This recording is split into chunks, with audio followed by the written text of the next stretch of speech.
amados hermanos y hermanas, bienvenidos a una entrega más de estas sus cápsulas bíblicas con su hermano, el agente de Dios. Dios bendiga tu casa, tu ministerio y tu familia. En el día de hoy no me encuentro solo, me encuentro acompañado de un hombre muy utilizado por Dios, un hombre el cual carga una unción tremenda, maestro y evangelista. A este hombre Gamaliel le queda chiquito, el maestro Andrés Félix. Amén, Dios te bendiga, Dios te guarde, mi hermano. Un placer estar aquí contigo compartiendo. Le damos gracias al Señor que nos permite estar aquí compartiendo la palabra de Dios. Saludamos a esa vasta audiencia que tú tienes. Que la gracia de nuestro Señor Jesucristo, el amor de Dios y la comunión del Espíritu Santo esté contigo y con los tuyos. Nuevamente gracias por la invitación y estamos aquí para fluir como Dios nos ayude. Amén, amén, gloria a Dios. Amén. En el día de hoy queríamos consultarlo con usted como evangelista y maestro. Muchas dudas que hay, mucha confusión a causa del evangelio, principalmente con su figura principal que es Jesús. Quisiéramos iniciar con la pregunta: ¿quién fue Jesús? ¿Quién es Jesús? ¿Y a qué vino Jesús? Bien, nuevamente Dios le bendiga. La pregunta, hiciste 3 preguntas en uno, vamos a ver cómo lo desarrollamos. No sé el tiempo que tenemos aquí, pero vamos a tratar acelere, no se preocupe. La primera es ¿quién es Jesús o quién fue Jesús, verdad? Esa pregunta hay que tratarla desde 2 perspectivas.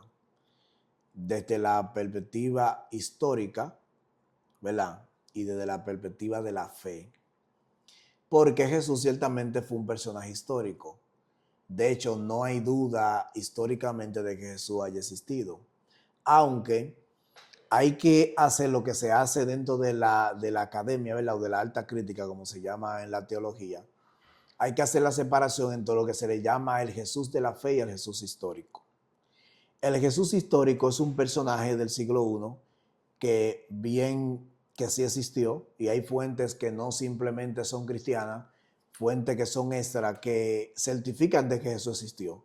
Hay un señor llamado Flavio Josefo, que fue uno de los historiadores del siglo I, un historiador judío, aunque tenía 2 nacionalidades, romano y judío, que él sí habló de Jesús.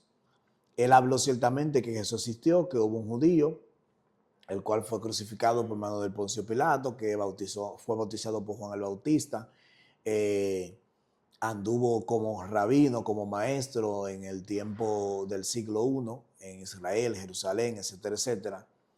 Entonces sí existió un personaje llamado Jesús. Hay un señor que se llama Suetonio y otro que se llama Plinio también, que Plinio era romano.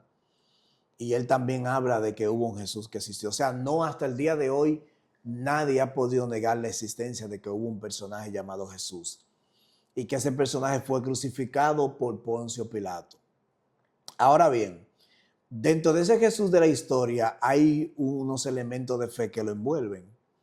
Porque desde la cristología, ¿qué es la cristología? La cristología es una parte de la teología que estudia a Jesús como Mesías. Fíjese que nosotros hablamos de un Jesús histórico, pero ahora la cristología estudia a Jesús como Mesías. ¿Qué es Mesías? La palabra Mesías, que viene del hebreo Mashiach, que quiere decir ungido, sobre el cual se deposita el aceite. Una cosa son los ungidos, otra cosa es el ungido, otra cosa son los Mesías, una cosa es el Mesías, porque hubo ciertamente antes de Jesús varios Mesías, porque todo aquel que se depositaba el aceite sobre él era Mesías. Ahora Jesús es el Mesías y vamos a más adelante a desglosar qué significa que es el Mesías. Ahora la palabra Cristo es la transliteración o la traducción o la versión griega del término Mesías en hebreo. El término griego que se utiliza para Mesías es Cristo, que eso es lo mismo que Mesías, o sea, sobre el cual el que es ungido. Es bueno que nosotros entendamos ese asunto porque para nosotros hablar de Cristo tenemos que hablar primeramente, o sea, para nosotros hablar de Jesús como Mesías, primero tenemos que hablar de quién era Jesús. Entonces, ese Cristo que nosotros vemos, que como te decía anteriormente, que es el Jesús de la fe, Ya entonces tenemos que entrar a los documentos que nosotros tenemos, que en este caso sería el Nuevo Testamento. Los evangelios que nosotros tenemos, por ejemplo, los 3 primeros evangelios, que son los evangelios sinópticos, como está en su orden sistemático, no cronológico, sino sistemático, Mateo, Marcos y Lucas, aunque originalmente el primero que fue escrito fue el Evangelio de Marcos. Mateo, Marcos y Lucas coinciden en no solamente el nacimiento, no solamente en el ministerio, sino en la muerte y resurrección de Cristo. ¿Por qué dejamos a Juan fuera? Porque Juan, hay muchas cosas que no da detalle. Por ejemplo, Juan no habla de la genealogía de Jesús. Juan no habla del nacimiento de Jesús. Juan presenta a Jesús ya un hombre, ¿verdad?, que estaba en función del ministerio, aunque habla del bautismo de Jesús. Entonces, en el caso de Mateo, Marcos y Lucas, en el caso, por ejemplo, de Mateo y Lucas, habla de su genealogía, de su descendencia. Hay dos descendencias. Hay una descendencia que es de la línea de Salomón, una descendencia que es de la línea de Natán. Ese Jesús, dice la Biblia, que José toma una mujer que se llama María. María, ellos estaban desposados, el desposorio era una especie de compromiso. Aparece un ángel, el ángel le dice que lo que van a hacer de ella es santo. La palabra santo que aparece ahí en griego es haios, que es moralmente sin culpa. ¿Por qué? Porque el nacimiento de Jesús no hubo una intervención humana de hombre, o sea, no hubo un esperma, no hubo una semilla, no hubo una inseminación, sino que fue obra por el Espíritu Santo. De hecho, cuando María le pregunta al ángel, ¿cómo será esto si yo no he conocido varón? El ángel le dice que la sombra del Altísimo te cubrirá y entonces estarás encinta y darás a luz. Vemos a Jesús que en el tiempo de Herodes nace, ¿verdad? En el tiempo de Herodes Jesús nace, hay un censo, hay una persecución, hay una mortandad de niños parecido a la historia de Moisés. Jesús nace en ese tiempo prohibido, el ángel se le aparece nuevamente, al junto como se le aparecieron a los pastores, etcétera, etcétera. No quiero mucho detalle porque estamos, como te dije anteriormente, el tema es muy extenso. Entonces, ese Jesús vemos también que a los 12 años se le pierde a sus padres. Y estando ya cuando iban unos varios días de camino, 3 días de camino, se acuerdan de que el niño no estaba con ellos. Y uno dirá, wow, qué irresponsabilidad de los padres. No, lo que pasa es que había un propósito de Dios, porque el niño con apenas 12 años estaba sentado con los grandes, con los poderosos, con los maestros, con los doctores de la ley, escuchando sabiduría. Porque el niño tenía, recuérdense que el texto dice que el niño crecía en sabiduría, en conocimiento y en estatura delante de Dios, delante de los hombres. Sí, porque, disculpa que me interrumpa, se dice también en la cultura hebrea, porque muchos no estudiamos ese tipo de cultura hebrea y solamente leemos la Biblia, que en ese entonces para los judíos cuando nacía un niño, desde muy temprana edad, ellos veían si tenía capacidad para poder ser un rabino o ser un rambán. Desde que eran pequeños, se daban cuenta, no, tengo que ser para pecador. Entonces desde ahí, por eso el Mesías desde temprana edad, como usted acaba de expresar, ya estaba dando cátedra con lo que eran los miembros de ese tiempo de Sanedrín y ese tipo de cosas. Sí, exacto. Entonces Jesús está ahí en medio de esa gente. Y fue tan maravilloso que la Biblia dice que los que lo escuchaban se quedaban anonadados.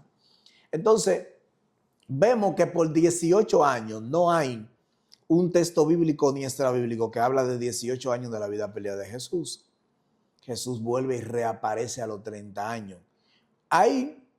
Pueden haber especulaciones de documentos apócrifos que puedan hablar de una u otra manera de qué pasó en esos 18 años, pero en los evangelios que estamos utilizando, esa fuente que estamos utilizando, pues yo pudiera utilizar otra fuente, pero estamos utilizando la fuente de los evangelios no dan detalle de qué pasó esos 18 años. Ahora a los 30 años Jesús se reaparece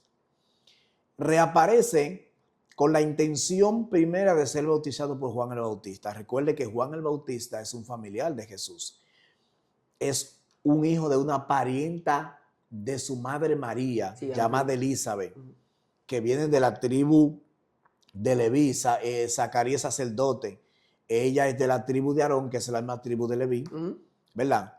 Ellos estaban avanzados de edad, la mujer parece que era estéril, no podía tener hijos. Dios visita al padre, le dice que su mujer estaría encinta, el padre queda mudo, etcétera, etcétera. Sí, exacto. Viene, queda embarazada de Elizabeth. Perdón, Elizabeth queda embarazada por parte de Zacarías. Ahí nace Juan. Juan es 6 meses mayor que Jesús. Pero Juan empieza con un ministerio raro, porque el hombre tiene un ministerio raro. De hecho, por eso Juan se le compara con el Elías que había de venir. Pero cuando aparece en escena Jesús, hubo una pequeña discrepancia, porque Jesús le decía, tú tienes que bautizarme. Y Juan le decía, no, bautízame tú a mí. Jesús le dijo, no es necesario que se cumpla toda justicia. Ese día, en ese bautismo, aparece algo que yo quiero que analicemos un poquito. Aparece algo que es primero, Juan dice que el que lo llamó le dijo que sobre quien él viera el Espíritu Santo descender en forma corporal como de paloma, ese es. Entonces, en el bautismo de Jesús aparecen 3 cosas. Primero, Jesús aparece como el Hijo de Dios, porque de hecho aún los evangelios y los libros, las cartas paulinas y otros libros, ¿verdad? El libro del escritor de los Hebreos, etcétera, etcétera, hablan de que Jesús era Dios hecho carne. De hecho, Pablo dice que grande es el misterio de la piedad. Dios fue manifestado en carne. Y Cristo dice que Él es la imagen del Dios invisible y que en Él habita corporalmente la plenitud de toda vida. O sea, Jesús, según lo que dice en el Nuevo Testamento, era Dios. Ahora, nosotros debemos de entender que ese Jesús que estaba ahí era el Hijo de Dios que se verá hecho carne. O sea, Dios hecho carne. No hay 3 dioses. No existe el triteísmo. Sí hay un término que Sí, sería bueno sí que aclaremos eso, porque mucha gente entiende que la Trinidad son 3 dioses. No confundamos el triteísmo con la Trinidad. La Trinidad es un Dios manifestado en 3 divinas personas, Padre, Hijo, Espíritu Santo.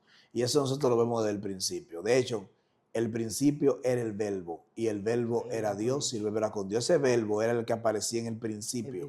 Pero en el principio también estaba el Padre, y estaba el Espíritu de Dios que se movía sobre la faz de las aguas. El Espíritu de Dios siempre ha existido, siempre se ha manifestado y siempre ha obrado. Igual que el hombre es tricótomo o tripartito. El hombre tiene espíritu, alma y cuerpo.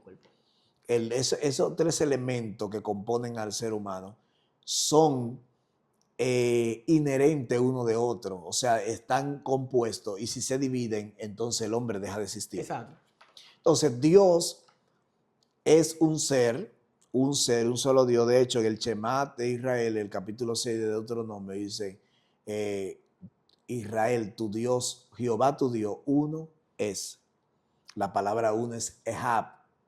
Y ese término Ehab que aparece ahí es un plural majestático. O sea, uno compuesto de varios. No es uno en esencia.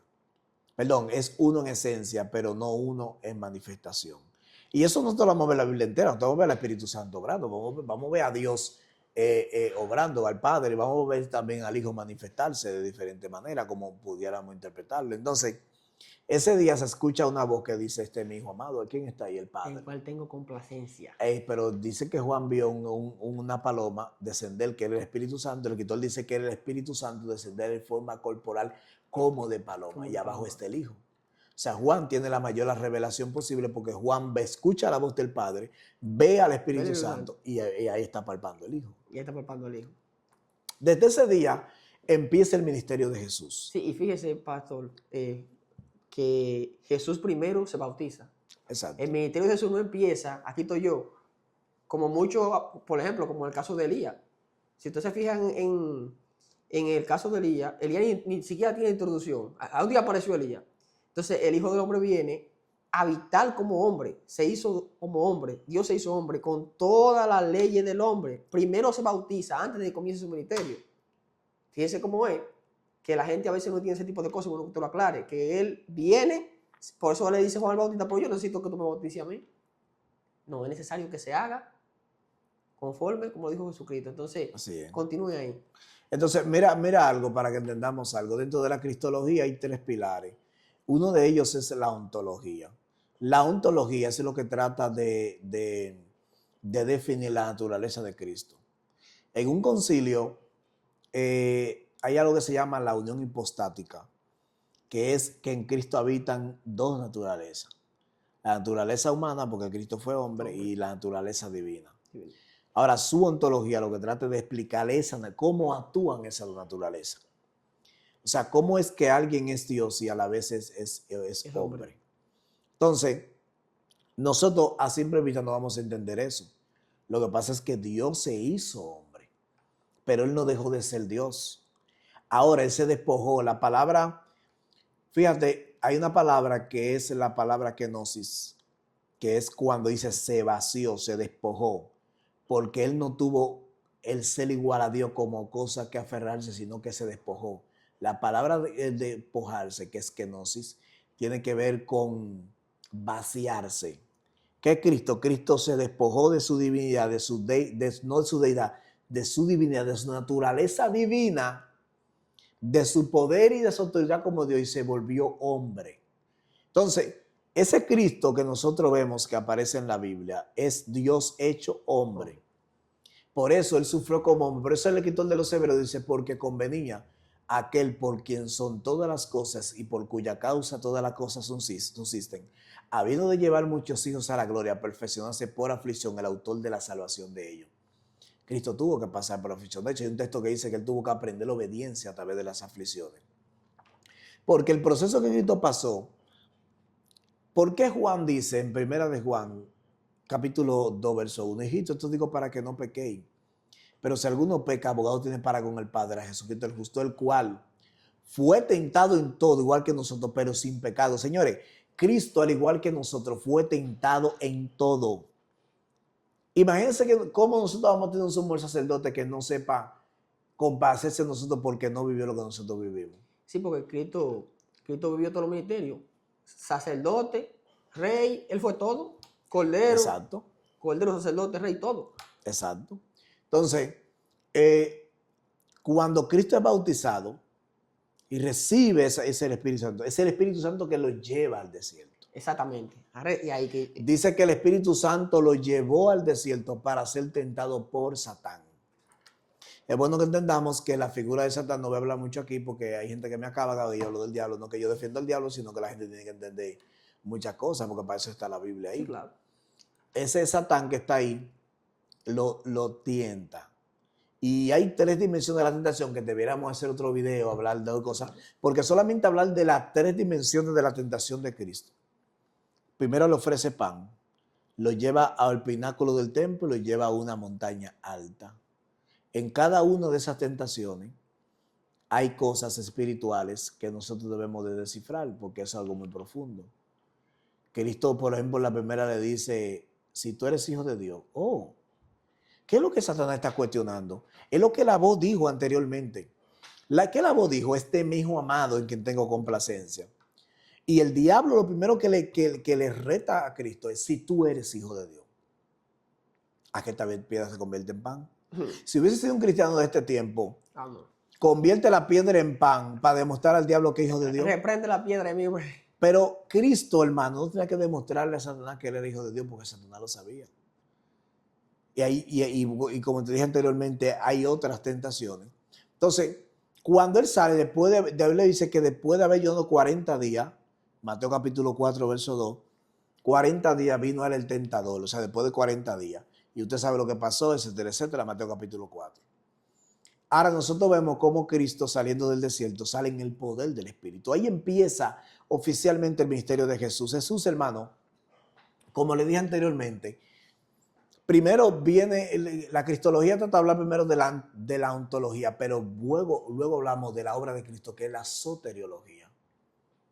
Le estoy dando términos para que usted se rompa la cabeza buscando. Porque esto que yo estoy hablando aquí, deberíamos de tomar días para cosas, pero estamos por arribita ahí. La soteriología es la doctrina de la salvación. ¿Qué obra vino a hacer Cristo? ¿Qué obra vino a hacer Cristo? O sea, nosotros debemos de entender la obra que Él vino a hacer, su propósito, sus enseñanzas, su milagro, la muerte y su resurrección. ¿Cuál fue la obra? O sea, ¿por qué nosotros a veces vemos un Cristo de una manera que no es la que los evangelios tratan de hablar? Porque no entendemos su propósito. De hecho, a lo suyo vino, mas los suyos no la recibieron. ¿Por qué no la recibieron? Porque no entendieron su propósito. No entendieron a qué vino. Y hay un pasaje en el que aparece en el capítulo de Isaías cuando dice, he aquí una virgen dará a luz y será llamado su nombre Emmanuel. La palabra Emmanuel significa Dios con nosotros. Ese Dios con nosotros tiene que ver con un propósito, porque aún por un propósito Dios se hizo carne y habitó entre los hombres y vimos su gloria como el unigénito del Padre. Entonces, Cristo en el capítulo 1 de Juan dice que Dios lo potestad a los hombres de ser llamado hijo de Dios, pero es a través de Cristo. La única forma de que el hombre se reconcilie con Dios, dice Cristo, yo soy el camino, la verdad y la vida, y nadie viene al Padre si no es por mí. Esa fue la obra que Cristo vino a hacer. Cristo vino a reconciliar al hombre con Dios. Recuérdate que Adán, según lo que dice Lucas, Adán era hijo de Dios. Ahora hay una ley del levirato, que era que cuando un hermano moría sin descendencia, otra persona cercana tenía que venir a redimir la generación o la familia de ese hermano. Por eso Pablo dice en Romanos capítulo 6, 7 y 8, en Adán todos mueren, pero en Cristo todos son vivificados. De hecho, Cristo es comparado como el postrer Adán. Como el segundo Adán, sí. Cristo es comparado como el segundo, como el postrer Adán, porque Cristo vino a recuperar lo que se había perdido. El Hijo del Hombre vino aquí a recuperar lo que se había perdido. Lo que Adán le entregó a lo que Adán le echó a perder. Entonces, esa obra redentora de Cristo nosotros debemos de entenderla. Cuando la entendamos, vamos a saber el propósito de Cristo. Cristo no solamente vino a hacer milagros, señores. Cristo no solamente vino a levantar muertos, no, esos son milagros que se quedaron ahí. Lo que ha trascendido a través de 2000 años no es el milagro que él hizo, es la obra redentora que todavía surge efecto el día de hoy. Entonces, nosotros debemos de entender eso, amado, porque nosotros a veces menospreciamos totalmente quién es, que fue la primera pregunta que usted me hizo. La segunda fue a qué vino, ¿verdad? Aquí estamos hablando a qué vino. ¿A qué vino? A restaurar el mundo. Mire, el mensaje de Cristo era claro. Y igual decir esto, y yo sé que va a sonar fuerte, pero Cristo no vino a fundar una religión. No, el cristianismo es lo que se habla a partir de él. Pero Cristo no vino a formar una religión. Cristo, hermano, no formó una religión. Ahora, el cristianismo es lo que se habla, lo que se construye a partir de Cristo. Que está bien, porque el apóstol Pablo, los otros apóstoles, los padres de la iglesia, comenzaron a formar esa religión y está bien. Lo que estoy diciendo es que Cristo vino a predicar el reino de Dios, reino de Dios. Y ahí entramos entonces en la parte escatológica o apocalíptica. Cristo vino a predicar un reino de Dios. Y Cristo habló del reino de Dios en dos dimensiones. Cristo habla del reino de Dios que está en medio de nosotros y el reino de Dios que ha de manifestarse. Por eso en Marcos capítulo 13, cuando los fariseos preguntan a Cristo que si habrá alguna advertencia al reino de Dios. No, el reino de Dios vendrá sin advertencia. Y le preguntan, ¿qué señales tenemos? No, vendrá sin advertencia. Porque no caiga donde le digan, él allí o aquí, porque el reino de Dios está con ustedes. Y después se va a manifestar, porque el reino de Dios tiene dos dimensiones. Hay una dimensión presente, que es la dimensión salvífica, hay una dimensión escatológica, que es una dimensión redentora. La dimensión que va a rescatar, que nos va a redimir. Por eso es que la redención de los ungidos es cuando la final trompeta suene. Cuando la final trompeta, por eso Pablo habla en la primera carta a los Corintios, capítulo 15, dice cuando la final trompeta suene, esto corruptible se vestirá de incorrupción. Esto inmortal se vestirá de la inmortalidad. Entonces, por eso el mismo Pablo dice, no contristéis al Espíritu Santo por el cual fuiste yo. ¿Para el día de qué? De la redención. Que eso es otra cosa. La gente no entiende aquí que el Espíritu Santo siente. Claro, porque es una persona. Sí, que uno lo ignora. La gente toma la oración, por ejemplo, como yo hago un Padre Nuestro por la noche y en el día pues hago lo que me da la gana. Y ellos no entienden que, porque eso es lo que se ha enseñado normalmente, que Dios no habita en templos sucios. La tiniebla, cuando se prende la luz, ¿qué hace? Se va. Dios no habita en templo sucio. O tú estás con la tiniebla o estás con Dios. Y por generaciones, incluso yo mismo, antes de conocer el Evangelio, entendía lo que habían enseñado. tú haces una oración por la noche, pides por todo el mundo y todo está bien y el día siguiente tú sigues con tu vida normal. Tú sigues con tu vida normal, no viviendo bajo las reglas de Dios, porque eso es lo que el enemigo ha querido sacar de la vida cotidiana. Tú puedes estar viendo tu película, viendo tu romo, tú puedes seguir comiendo lo que tú quieras, puedes tener 2 mujeres, tú no tienes que congregarte en ningún lado. Nada más haz una oración en la noche antes de acostarte y hazle el bien a la gente. Aunque tú le hagas el bien a la gente y no hagas daño a nadie, ya tú ves salvo con eso. Eso es lo que nos han enseñado, porque yo estaba ahí. Mas, sin embargo, no vivíamos bajo los mandamientos de Dios o de Jesucristo, porque usted lo acaba de decir, en lo que estamos desarrollando, ¿a quién fue Cristo? ¿A qué vino Cristo? Tenemos que parecernos más a Él. Y ese es lo que mucha gente que no conoce a Cristo, incluso mucha gente que también lo conocen, hay un problema con eso, porque el mensaje lo tergiversan, manipulan. ¿Entiendes? Y eso está haciendo mucho daño, porque Así es. dijo el apóstol también que no deseen cargos grandes porque van a ser juzgados más severos. También él lo dice. Entonces eso es una desinformación de parte del enemigo para los que están en la iglesia y los que ya están fuera. Porque cuando un maestro o un evangelista que, por así decirlo, enseña o dirige un grupo, saca de contexto los textos, viene el enemigo uno de afuera, pero mira cómo están ellos en la iglesia, oye lo que está diciendo ese hombre. Hay una controversia con el diezmo ahora. Entonces eso es lo que el enemigo quiere, llevarte por el mal camino y él mismo te pone en vergüenza después para hacerle daño al evangelio de esa manera. Y continúen. Lo que pasa es que nosotros hemos querido tener un cristianismo pero sin Cristo. Queremos ser cristianos pero sin Cristo. ¿Por qué? Porque el seguir a Cristo no es como la gente lo pinta. En el capítulo 5 de Mateo, el verso 37, 38, Cristo dice que el que quiera venir en pos de él, niéguese a sí mismo, tome su cruz y sígame. Y el que no aborrece a papá, a mamá, a hermano, a hijo, a si yo quién, aún hasta su propia vida por causa de él, no es digno de él. El problema es que nosotros queremos seguir a Cristo sin tomar cruz y sin negarnos primero. Porque nos han vendido un evangelio muy suave, muy light. Un evangelio bajo de sacrificio, de sometimiento, Exacto. de responsabilidad con el reino de Dios. Y todo el mundo quiere usar en su boca el nombre de Dios para decir que ellos son. Y Cristo dijo claramente que este pueblo de labio me honra, pero su corazón está lejos de mí. La mayoría de gente honran a Dios con la boca y dicen yo soy hijo del Señor, yo soy cristiano, voy a la iglesia, me congrego. Pero Juan dice que el que dice que permanece en él debe de andar como él anduvo. Señores, Cristo es el ejemplo, es el arquetipo, es el norte. Por eso Hebreos capítulo 12 dice, puesto los ojos en Jesús, el autor y consumador de la fe. Y Pablo se atrevió a decir, imíteme a mí como yo imito a Cristo. Sí, porque yo recuerdo que decía, y disculpa que lo interrumpa, que en ese tiempo echaban, te reprendo en el nombre del Jesús que predica Pablo. Así es, los hijos del tal Esteban. Y mire lo que le pasó. Porque hay gente que tiene el nombre de Dios en su boca, pero no en su corazón. Exacto. Y ahí es que está el problemita. Hoy, ¿por qué tú crees que hay tantas religiones, tantas iglesias y todo el mundo? Porque todo el mundo quiere tener su cristianismo propio.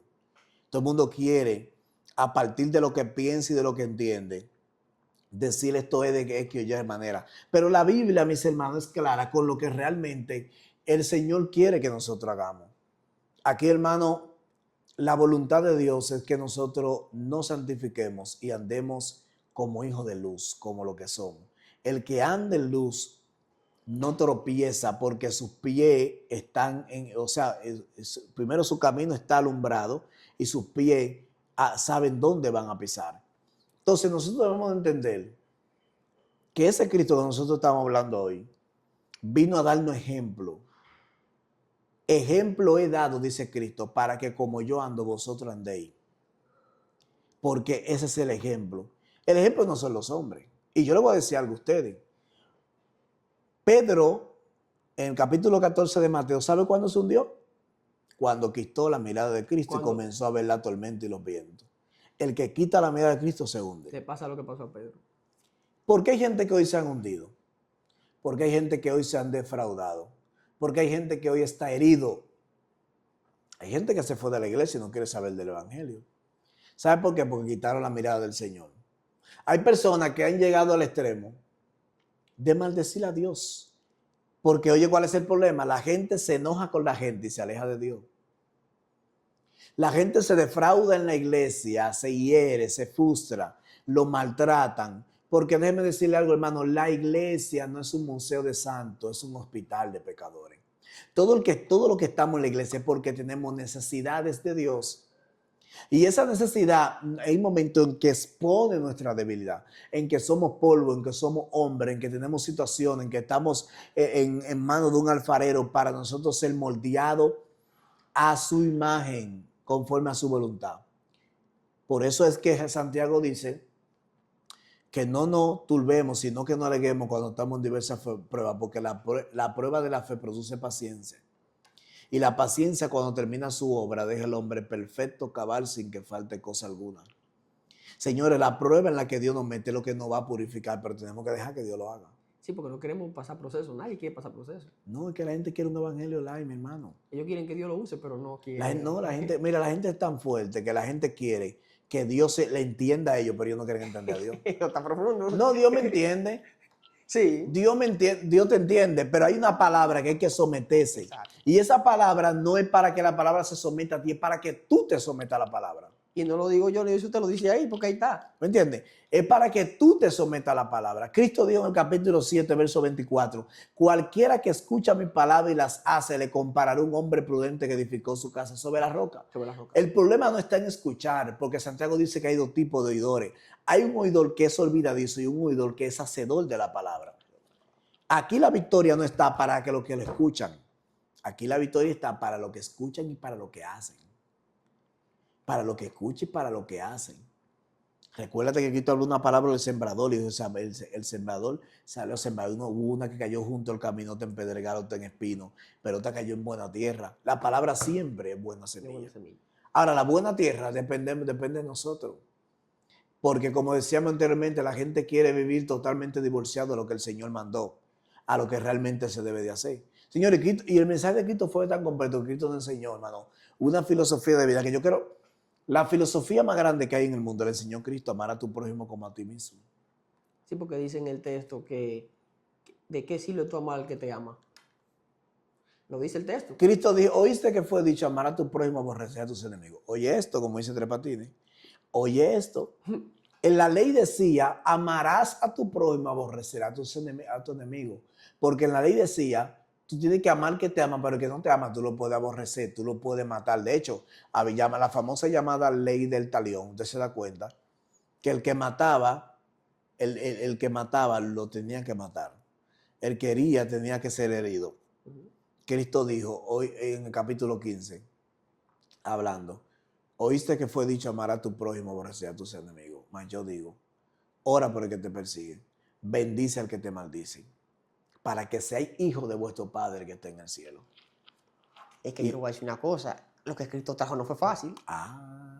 Y él dice que su carga es fácil, que su yugo es fácil y ligera su carga. Él dice que su yugo es fácil. Claro, él dijo, mi yugo es fácil y ligera mi carga. Y dijo, aprended de mí que soy manso y humilde de corazón. Y hallaréis descanso para vuestra alma. ¿Sabes por qué hay almas que están cargadas, cansadas? Porque no han aprendido del Señor. Y por eso hay gente que se siente cargado espiritualmente, porque no han aprendido de Él.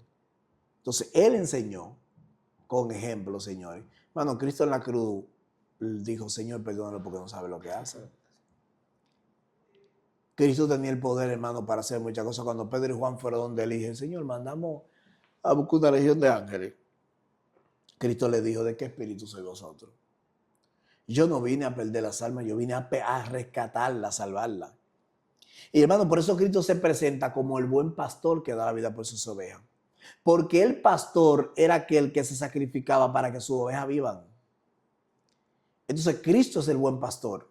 Ahora de nosotros depende si somos oveja de Él. Oveja de Él.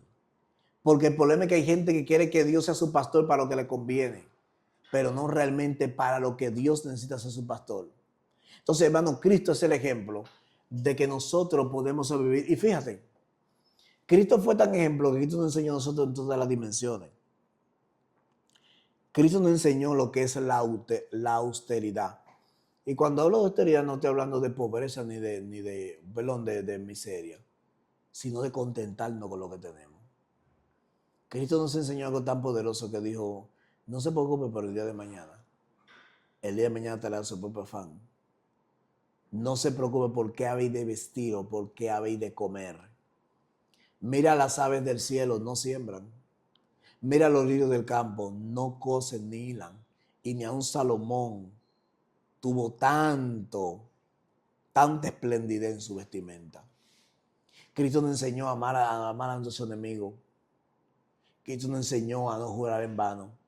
Cristo dice, tu palabra sea sí, tu no sea no, porque lo que más de esto del mal procede. Cristo nos enseñó a tener palabra, que muchas veces los evangélicos no tenemos palabra. Y yo le voy a decir algo, hermano, algo. La Biblia dice que el hombre será atado, desatado con los dichos de su boca.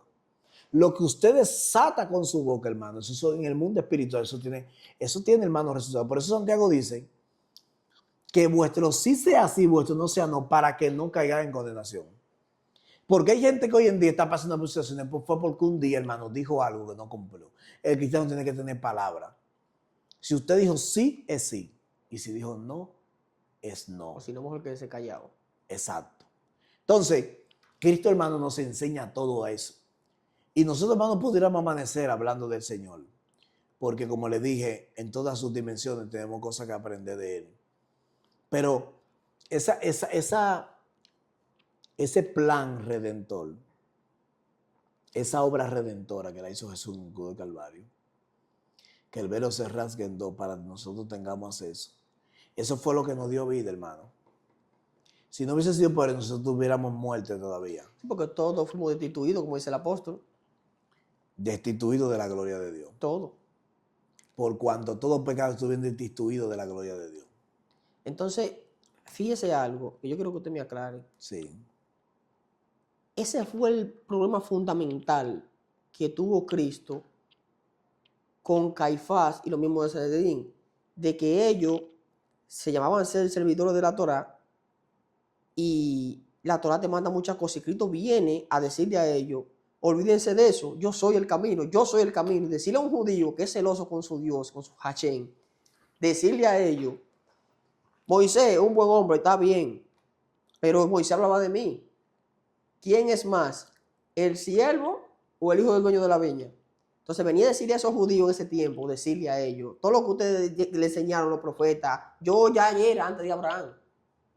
Era de mí que estaban hablando. Olvídense de este templo, en 3 días lo reconstruyo, yo soy el camino. Decirle eso a esa gente, yo entiendo que fue el punto de quiebre por el cual ellos optaron por salir de ese hombre, que incluso en el texto dice también que Caifás dice en una que es mejor que muera un solo hombre y no que muera todo. Él está cumpliendo ahí, sin él darse cuenta, una profecía. Claro. Es mejor que muera un solo hombre, está diciendo a ellos que muera todo. O sea, estaba incitando a que mataran a Cristo, pero que tenía que ser así. Sin él darse cuenta, él estaba recitando la profecía ahí. Lo que pasa es que Cristo hizo colapsar un sistema religioso que estaba ya un poquito arcaico, por decirlo así. Cuando Cristo viene predicando el reino de Dios, no a través, porque acuérdate que los escribas y los fariseos, que eran los encargados de enseñar, practicar e impartir la ley, Cristo vino a quitarle la máscara que ellos tenían, la máscara religiosa. Esa gente vivía en una máscara religiosa. Esa gente enseñaban cosas que no vivían, predicaban cosas que no vivían. Ahora Cristo vino a ellos a confrontarlo y a mostrarse como alguien que estaba por encima de todo ello. Porque todos los profetas, la ley y los profetas hablaban de Cristo. Y decir que antes de que Abraham fuese, yo soy. Y decirle en el capítulo 8 de Juan, vosotros sois hijos de vuestro padre el diablo, por eso ustedes me quieren matar. No, nosotros somos hijos de Abraham, nunca hemos sido esclavos de nadie, no. Cuando ustedes conozcan la verdad que van a ser libres. Y él decir que él es la verdad. Eso es un problema. Eso es poner a temblar un imperio. Entonces, ya cuando llega el imperio romano, fíjate que los mismos líderes que tú mencionaste querían mantenerse al margen de lo que estaba pasando. Y le decían, pero yo no veo pecado en este hombre. No, blasfemia dice, porque él dice tal y tal cosa. No, pero son problemas de ustedes. Ahora, siempre se buscó la forma de poner a Cristo frente al imperio romano. Y cuando Cristo decía, mi reino no es de este mundo, cuando Cristo decía, hablaba del reino de Dios, hablaba de su Padre, hablaba de su autoridad, hablaba de todo eso, eso era algo, hermano, terrible. Hablaba de libertad, hablaba de la manifestación de un reino, de la parusía, de la epifanía, o sea, de la entrada helénica que él iba a tener cuando él venga a buscar a sus santos. Eso es atentar en contra de un imperio, porque ¿cómo tú me vas a decir a mí que tú me vas a traer un reino que va a acabar con el reino que hay establecido? Eso fue cuando Pilato le preguntó, ¿tú eres el rey de los judíos? Tú lo has dicho. Exacto, mi reino no es de este mundo, dijo el pueblo. Entonces no había forma, pero es como se tenía que cumplir. Esos judíos son celosos con su Dios, entendían, porque según yo tengo entendido, y corrígame si no es así, y ellos estaban esperando un hijo de David. Pero ellos estaban esperando el hijo de David, era que venga con una espada a librarlo del yugo romano. Ellos no entendieron el propósito de que, como usted dijo anteriormente, ¿a qué vino Cristo? Ellos estaban esperando un libertador como un juez, como Sansón, como Saúl, que venga a libertarlo de los filisteos. Y eso es lo que estaban esperando ellos, que venga en caballo con espada, no un hombre que viene, el Mesías. Y esto no es el hijo de José el carpintero. Esto es una blasfemia, este hijo de José el carpintero. ¿Y qué es lo que este hombre está hablando? Ellos no entendieron la dimensión de a qué él venía. Y por eso fue que desató ese tipo de cosas. Y bueno, deberíamos estar agradecidos con los judíos, porque gracias a eso fue a los gentiles. Mira, lo que pasa es que hay que saber qué es judaísmo, porque es que el judaísmo está fraccionado en muchos lugares, en muchas cosas. De hecho, hay judíos que creen en Cristo como Mesías. Hay judíos que creen que aceptan a Jesús como su Mesías. Hay otros que no. Hay otros que ni siquiera esperan un Mesías. Hay otros que ni siquiera le interesa si viene un Mesías o no. Pero en el siglo I, en el siglo I que estamos hablando, había una profecía que quien se iba a sentar en el trono de David era uno de sus descendientes. Ahora, Cristo aparece como ese prometido de David, de parte del reinado de David. Entonces, ahora, humanamente, Cristo no cumplía los requisitos. Porque como tú decías, tenía que ser alguien que venga a librar al pueblo del yugo de los romanos. Cristo nunca vino a eso, hermano. El ejército de Cristo eran 12 hombres. 12 hombres que solamente un solo tenía una espada y era porque la tenía guardada. Y era porque tenía agachar. ¿Me entiendes? 12 hombres que no peleaban, no tiraban piedras, no luchaban. Cristo nunca provocó a la gente a los motines, a los pleitos, a las guerras, a las revueltas, no. Todo lo contrario, cuando Pedro le mocha la oreja al soldado, le dice, eso no fue lo que te enseñé. No, Cristo vino a, es lo que le digo, Cristo vino a hablar un mensaje de paz. Cristo vino enseñando a amar a los enemigos, a amar al prójimo, a vivir como buenos ciudadanos. Cristo eso fue lo que vino. Entonces eso, como golpeaba directamente las enseñanzas de los escribas y los fariseos, que querían ponerle carga al pueblo que ellos no llevaban. Los escribas y los fariseos provocaron el imperio romano para que cayeran Cristo cayera en manos de él. Pero Cristo, hermano, a lo que vino fue a dar un mensaje, como te decía anteriormente al principio, la mayor filosofía de vida, Cristo la enseñó a sus discípulos y hasta el día de hoy, 2000 años después, todavía se sigue hablando de eso porque Cristo fue un ejemplo y no solamente en palabras. Cristo fue un ejemplo. Usted me dice cuando no, acelere, tranquilo. Cristo no solamente en palabras, sino en hechos. Porque Cristo mencionó la mansedumbre, pero él la demostró que era un hombre manso y humilde de corazón. Entonces, el que Cristo no haya venido como los Mesías, perdón, como el pueblo esperaba al Mesías, como los judíos esperaban al Mesías, como usted decía anteriormente, a lo suyo vino, pero los suyos no le recibieron.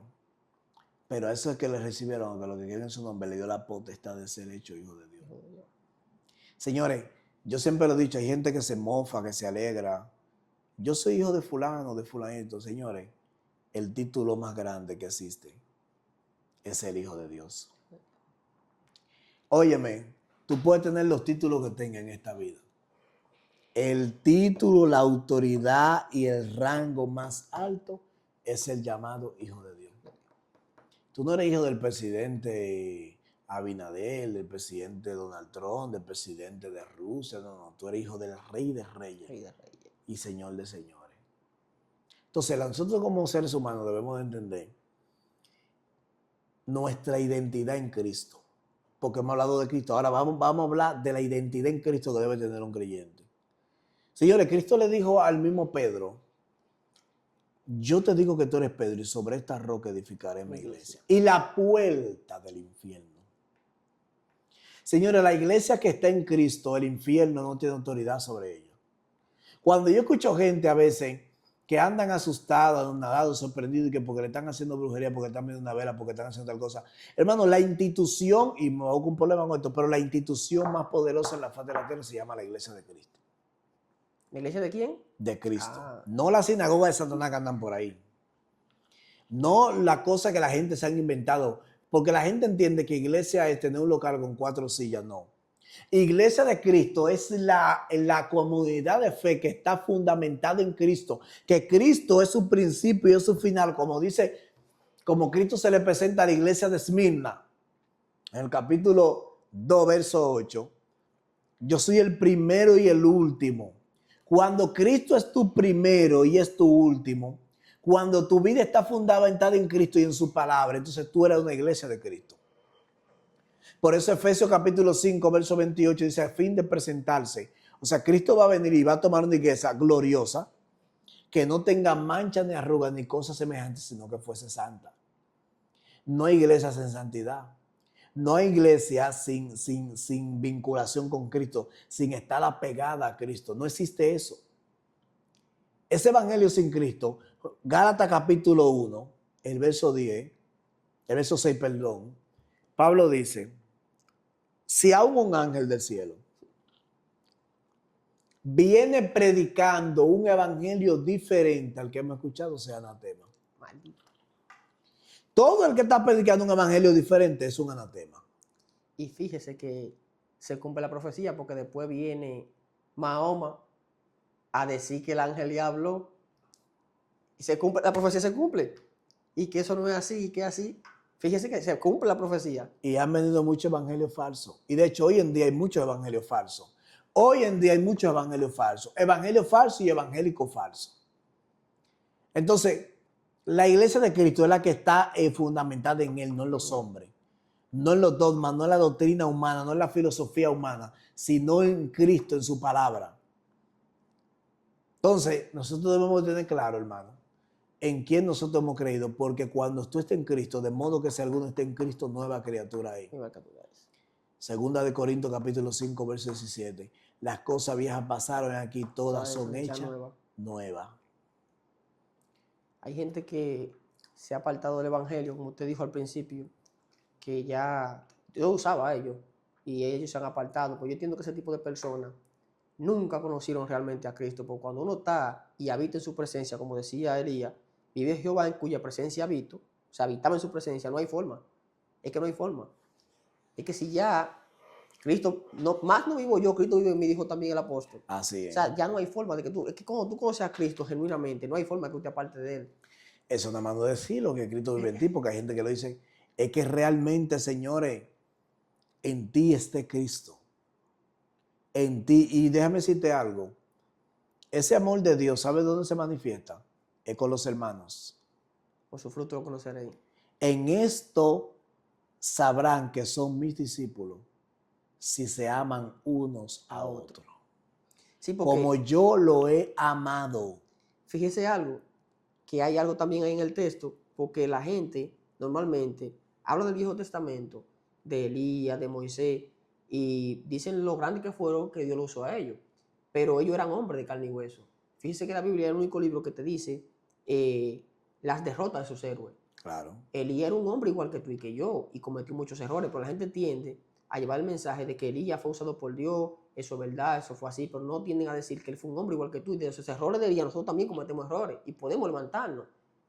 Entonces, fíjese que Pedro no quería saber de Mateo, pero Cristo le hizo entender a él que él tenía que amar a Mateo. Si él no aprendía a amar a Mateo, no iba a ser salvo, porque no quería saber de Mateo. ¿Usted se acuerda que en el de todo dice, este publicano, ¿para qué llevaste a este publicano? Él no quería saber de Mateo. Pero él tenía que entender que el propósito que cuando Pedro predicó se convirtieron, fueron 8,000 que se convirtieron. En los dos mensajes, sí. Pero si entonces no aprendía más la materia, oiga, algo tan sencillo, Pedro seguía a Cristo, maestro, sí, pero si él no aprendía a amar a Mateo, él no podía ser usado de esa manera. Y eso es lo que tenemos que entender. Tienen que ser como yo, como ejemplo. Amar a tu enemigo, orar por tu enemigo. Lo que Cristo trajo no fue fácil. Amar a tu enemigo. Tú sabes alguna gente que te ofende y tú tienes que pedirle disculpas. Exacto. Eso no es fácil. Entonces, hay muchas iglesias, muchos maestros, muchos pastores que están enseñando un evangelio que, por así decirlo, no lo confrontan. No un evangelio que te confronta. Tú das el diezmo, tú vienes aquí bien vestido. No, si hermano está en gloria, porque tú no quieres confrontar a una gente que te está bendiciendo a nivel de... Porque eso, lo que llaman bendición es añadidura.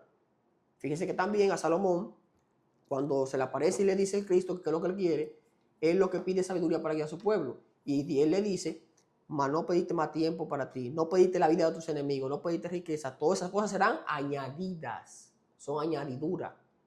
En este tiempo lo llaman bendición, pero eso es añadidura. Ama a tu Dios y vive bajo su palabra, sométete a Él y todo lo otro vendrá por la añadidura, porque el Padre sabe que tenemos que comer, sabe que necesitamos cosas, pero tú estás caminando en obediencia. Y ese evangelio que se está predicando hoy hace más mal que bien, aunque tú no lo creas, porque en el capítulo 6 de Juan, Cristo predicó un mensaje fuerte, donde él hablaba que era el pan de vida. ¿Sabe qué dice la Biblia? Que muchos de sus discípulos se dejaron de creer en él. Porque Cristo tiene falsos discípulos. Hay gente que, como usted dice, son circunstanciales, están ahí por un beneficio, por algo. Pero cuando tú realmente amas a Dios, tú no andas detrás de Cristo por los panes y por los peces. Y Cristo predicó un mensaje fuerte. Señores, por eso que yo digo, los mensajes fuertes no mandan a nadie al mundo. Los mensajes fuertes, la Biblia dice que ninguna disciplina al principio es motivo de gozo. La palabra de Dios, que es una espada de doble filo que penetra hasta partir el alma, el espíritu, la coyuntura y los tuétanos. Esa alma es para romperte. Y cuando te rompe es para salvarte, para sanarte, para libertarte. Pero si tú no dejas, entonces la gente quiere un evangelio totalmente suave. Y ese día muchos de sus discípulos dicen que se fueron. Y Pedro le dice, maestro, la gente se está yendo. Pedro pensaba que Cristo estaba en melancolía. Dijo, ¿te quieres tú también? Y ¿sabe qué Pedro le dijo? Señor, ¿pero a dónde iremos? Si solamente en ti hay palabra de vida. Porque solamente en Cristo hay palabra de vida. Y ¿sabe qué le dijo? Nosotros sabemos y conocemos de que tú eres el Cristo. Porque el problema es que hay gente que habla de boca, pero no lo conoce. No sabe quién es él. Sí, porque él le preguntó también a Pedro, por ahí andan diciendo que tú eres esto, que tú eres lo otro. Y él dice, ¿y ustedes qué piensan? Para ver si estaba perdiendo el tiempo. ¿Y ustedes qué dicen? Es el Cristo vivo. El Hijo del Dios El Hijo de Dios. Entonces, conocer, hermano, y entender quién es el Señor tiene que ver con intimidad, como yo intime con Él y lo que yo crea de Él. Porque ahí me pueden hablar lo que quiera de Él, pero si yo no creo que Él es. Y Juan capítulo 17, verso 3 dice, y esta es la vida eterna, que te conozcan a ti, el único Dios verdadero, y a tu Hijo Jesucristo, a quien tú has enviado. No hay vida eterna sino a través de Cristo. Él dijo, yo soy el camino, la verdad y la vida. Y Pablo dijo, no hay otro mediador entre Dios y los hombres. Dios y los hombres. Señores, no existe, óyeme bien, no existe un mediador entre Dios y los hombres que no sea Jesucristo. La gente se ha inventado 500 caminos, 500 métodos, 500 formas, hay un solo, se llama Jesús. Varón, déjame ver, ¿qué tiempo tenemos? Está bien, un mensaje final para despedir aquí al pastor y maestro, y si quiere dar su número, su redes también. El mensaje final que yo tengo para esta generación es, Pedro dijo, la piedra que desecharon los edificadores ha venido a ser la principal piedra del ángulo, Jesucristo. El cimiento de tu vida, de tu familia, de tu negocio, de tu emprendimiento, de tu vida espiritual, de tu vida emocional, de tu vida mental, tiene que ser Jesús. Si sales de ahí vas a fracasar.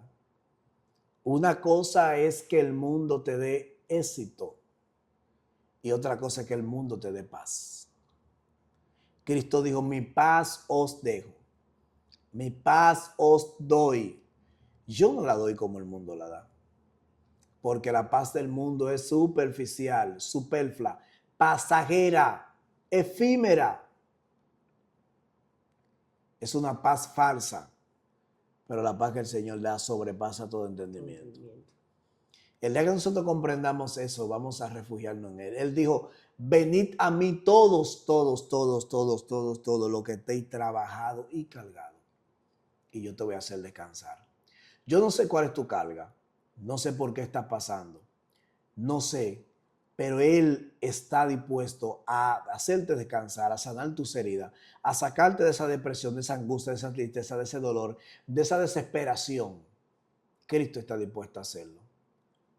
Yo voy a orar por ti para que el Señor en tu vida traiga paz y si hay alguna herida la sane. Padre, en el nombre de Jesús, yo te presento a cada persona que ha escuchado este mensaje. Yo te pido, Dios, de que tu Espíritu Santo lo esté cubriendo y que tú estés sanando heridas, rompiendo cadenas, pudriendo el yugo, abriendo toda cárcel del alma. Ellos están en tus manos. Señor, te pedimos que lo haga como tú sabes hacerlo. Salva, sana, liberta. Si hay algún enfermo, si hay alguien que tiene problemas, preocupaciones, tú eres el Dios de lo imposible. Tú eres el Dios que obra. Tú eres el Dios que abre puertas y que abre camino. Visítate cada hogar. Guarda cada mente y cada corazón. En el nombre de tu Hijo amado Jesús. Amén y amén. Amén.